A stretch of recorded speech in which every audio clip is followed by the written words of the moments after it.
பாருங்கள், நண்டு கிரேவிக்கு நல்லெண்ணெய் ஊற்றுறேன். நண்டு கொஞ்சம் சூடுங்கிறதுனால நீங்கள் நல்லெண்ணெய் ஊற்றிக்கிங்க. சோம்பு போடுங்க. வெள்ளைப்பூண்டு தட்டி போட்டிருக்கேன்.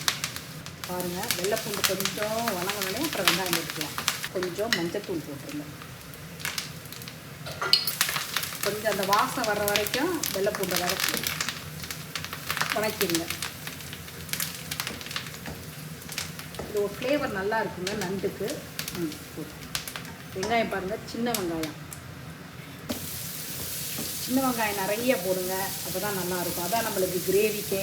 இதுங்க பெரிய வெங்காயம் கொஞ்சம் அரைச்சி வச்சுருக்கேன். நம்மளுக்கு ஒரு கிரேவி வேணும். அதுக்காக நம்ம இன்றைக்கி கிரேவி மாதிரி பண்ண போகிறோம் சாப்பாட்டுக்கு. பாருங்கள், வெங்காயம் நல்லா வதங்கட்டுங்க. கொஞ்சம் வதங்கினதுக்கப்புறம் இப்போ நம்ம அரைச்ச வெங்காயத்தை போடுறோம். ரொம்ப நைஸாக அரைச்சிடாதீங்க. வெங்காயத்தை பரப்பரன்னு அரைச்சிக்குங்க. ரொம்ப நைஸாக அரைச்சிங்கன்னா நல்லா இருக்காது. பெரிய வெங்காயம் 2 வெங்காயம். இது 1 கிலோவுக்கு அளவுங்க. இதெல்லாம் வெங்காயம்லாம் நீங்கள் உங்கள் பிரியத்துக்கு எவ்வளோ வேணாலும் போடுங்க. ஏன்னா உங்களுக்கு எவ்வளோ கிரேவி தேவையோ அவ்வளோ போடுங்க. சின்னதாக ஒரு 7 தக்காளி. ஏன்னா நம்மளுக்கு வந்து கிரேவியே தக்காளி வெங்காயம் மட்டும்தான், வேறு எதுவும் கிடையாதுங்க. தக்காளி அரைச்சும் போடலாம், ஆனால் அந்த டேஸ்ட் எங்களுக்கு பிடிக்காதுங்க. வதக்கிற டேஸ்ட் தான் நல்லா இருக்குங்க. பாருங்கள், உப்பு கொஞ்சம் போட்டிருக்கேன். கொஞ்சம் வரமிளகாத்தூள் போடுங்க.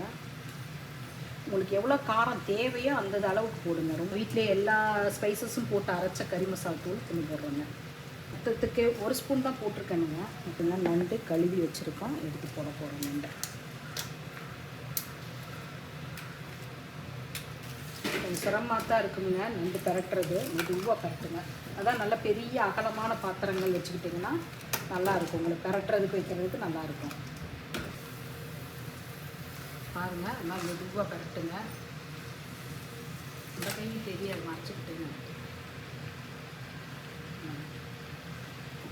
இதுவே சுடாது, புடி இது சுடாது. பெப்பர் தான்.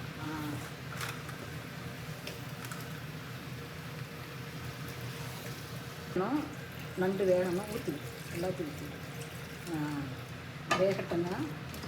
வெந்ததுக்கப்புறம் காப்பை எப்படி இருக்குங்க. அவ்வளோதாங்க கிரேவி. பாருங்க, இவ்வளோதான் இருக்கும். நீங்கள் சாப்பாட்டில் பசைஞ்சு சாப்பிட்டுக்கலாம் போட்டு இருக்குது. அவ்வளோதான். இதில்ங்க நீங்கள் கொஞ்சம் மிளகுத்தூள் மட்டும் போட்டுட்டு ஆஃப் பண்ணிக்கலாம். மிளகுத்தூள் போட்டுக்குங்க. ஏன்னா மிளகுத்தூளை வந்து ரொம்ப நேரம் விட்டிங்கன்னா உங்களுக்கு கசப்புத்தன்மை வந்துடுங்க. நண்டு கிரேவி செஞ்சு சாப்பிட்டு பாருங்கள். இப்படி சூப்பே பாய்ங்க.